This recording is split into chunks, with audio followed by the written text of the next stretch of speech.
Hola, ¿qué tal? ¿Cómo están? Hoy vamos a hablar de la Perashá Toldot.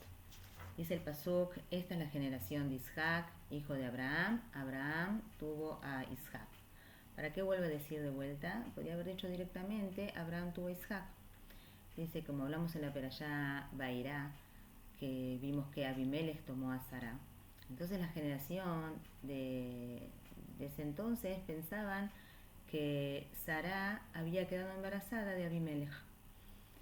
Entonces Akadosh Baruj Hu hizo que Isaac, su cara, su rostro, sea similar al de Abraham para que no haya ninguna duda.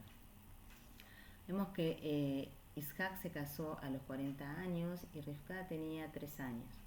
Es decir, que Rivka no podía quedar embarazada hasta los 13 años, donde una mujer puede realmente tener hijos. Y dicen que los 10 primeros años ellos no se preocuparon. Ahora, cuando pasó un tiempo, vieron que ella no quedó embarazada, dice que ellos empezaron a hacer tefilá. Isaac empezó a hacer tefilá para que Besat Hashem él pueda tener hijos de Rivka, Tzadiká. Y Rivka también hacía tefilá. Ahora, ¿qué pasaba? Ellos tenían miedo que no vaya a pasar como con Sará, que Sará tuvo que pedirle a Abraham que tome a Agar para tener hijos. Ellos querían tener hijos de ellos mismos. Ahora, si vemos, en realidad todas las matriarcas fueron estériles. Sará recién a los 90 años ayer le hizo el milagro de tener hijos. Rivka solo después de 20 años quedó embarazada. Rachel también tardó muchos años en tener hijos. ¿Por qué realmente ellas tuvieron que ser estériles? Vemos acá que Akadosh Baruj Hu dice que tiene placer de la tefilá de los adikim. Dice que una mujer que es estéril tiene una fuerza especial donde puede cambiar toda su situación de un extremo a otro.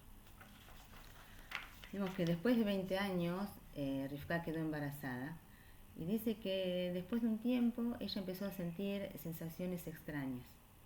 Cuando pasaba por un lugar de estudio, una yeshiva, sentía que su bebé quería salir. Y cuando pasaba por un lugar contrario de idolatría, ella también sentía que su bebé quería salir. Entonces ella sentía que algo raro tenía, ¿cómo puede ser? Este chico que tengo tira para los dos lados, es como que se empezó a asustar. Y no solo eso, tenía muchos dolores y pensaba que se iba a morir. Entonces fue a hablar con un profeta, donde le dijo que ella tenía 2 hijos, un hijo Rayá y un hijo Sadik. Entonces Rivka entonces pensó que este hijo Rayá seguramente va a tener la influencia de su abuelo Abraham, de su padre, y seguramente hablándole en forma buena lo van a llevar al camino que tiene que ser. Bueno, dice que cuando ellos nacieron, cada uno era completamente distinto. Jacob tenía su piel suave. En cambio, Esav era rojizo y era todo, su cabeza y su cuerpo era todo peludo. Y dice que cuando crecieron, su papá Isaac los llevó a la yeshiva para que vayan a estudiar. Y dice que Jacob le gustaba mucho estudiar Torah, pero Esav, cuando podía, se escapaba de la yeshiva e iba a cazar. Y le decía a su padre que él iba a estudiar a la yeshiva. Ahora vemos que cuando Esav iba a cazar, en ese entonces estaba el Melech Nimrod, que era el que dominaba en el mundo. Y veía que cuando Nimrod cazaba animales, los animales venían hacia él y se caían. Eran como que quedaban mansos y él podía enseguida matarlos. Entonces él vio que había algo raro y quiso descubrir cuál era el secreto de esto. Entonces él se enteró de que cuando Javá y Adama Rishon habían pecado, Hashem le había hecho unas vestimentas especiales, que eran unas vestimentas de cuero de víbora. Y entonces cuando él descubrió esto, dice que estas vestimentas fueron pasando de generación, llegó a Noah y su hijo Noah, el hijo de Noah se las sacó hasta que llegó a Nimrod. Entonces cuando Esau se enteró de esto, él no tuvo miedo de querer sacárselas y de matar a Nimrod. Así que agarró una flecha y mató a Nimrod.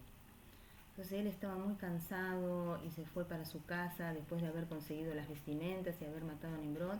Llegó a su casa y justo había fallecido su abuelo Abraham y Jacob estaba preparando adashim, lentejas. Entonces él desesperado le pidió por favor un plato de comida porque estaba muerto de hambre. Entonces Jacob aprovechó en ese momento y le dijo que él iba a dar el plato de lentejas a cambio de su primogenitura. A Esab no le importó y en ese momento se la aceptó. Ahora dice otra Perush, otra explicación, dice que esas vestimentas eran muy especiales, como dijimos, y dice que Esab sabía que eran vestimentas muy santas.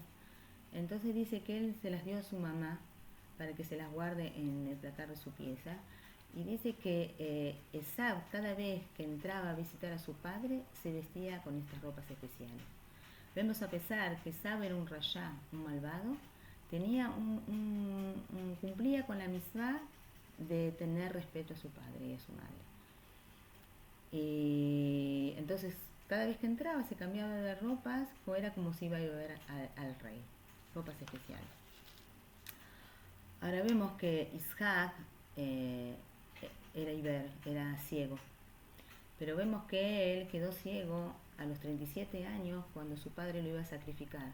Dice que los malajim vieron que lo iba a sacrificar y empezaron a llorar y las lágrimas cayeron sobre los ojos de Isaac y quedó ciego. Ahora sí vemos por qué tanto tiempo y por qué Isaac quedó ciego. ¿Sí? Dice que uno de los motivos, dice que Hashem sabía que Esab era un rayá y no quería que reciba la brajá. Quería en lugar de él que reciba Jacob la brajá. Ahora, ¿pero por qué Hashem no le dijo a Isaac que tenía un hijo que no era bueno, que era rayá? Dice, acá aprendemos una cosa muy importante. Hashem, a pesar que vio y sabía que Esab era un rayá, no quiso hablar la Yonara. Acá aprendemos cuánto es importante que el mismo Hashem, y siendo una persona rayá, no quiso hablar mal del otro. Cuánto más nosotras tenemos que cuidar en no hablar mal de nuestro compañero. Otra explicación también nos dice que Rivka vistió, digamos que Rivka también podía haber dicho a Isaac que le dé la brajá a Jacob y que no se la dé a Esab, pero Rivka no quiso hacer esto. ¿Qué hizo? Vistió a Jacob con vestimentas de Esab. ¿Qué es esto? ¿Qué quiere decir esto en realidad, en general? ¿Qué significa que un Yehudí está vestido con las ropas de Esab? Se puede aprender de esto que estamos hablando de un Yehudí donde las ropas de Esab representan las inclinaciones malas. Cada una de nosotras tenemos inclinaciones que no son buenas y tenemos que tratar de sacarlas. Tenemos una parte de vestimentas de Esab dentro nuestro. Hoy en día estamos en la época de Mashiach y dice que lo único que va a quedar es la verdad. Ya no va a haber cosas malas, ya no va a haber engaño, solo lo que se va a mantener es la verdad. El mal va a desaparecer del mundo. Dice que ya estamos en esta época, así que seguramente Dios nos va a dar la fuerza para que cada uno de nosotros podamos sacar todas nuestras tendencias que no son buenas y así seguramente ya vamos a tener la revelación ya del Mashiach.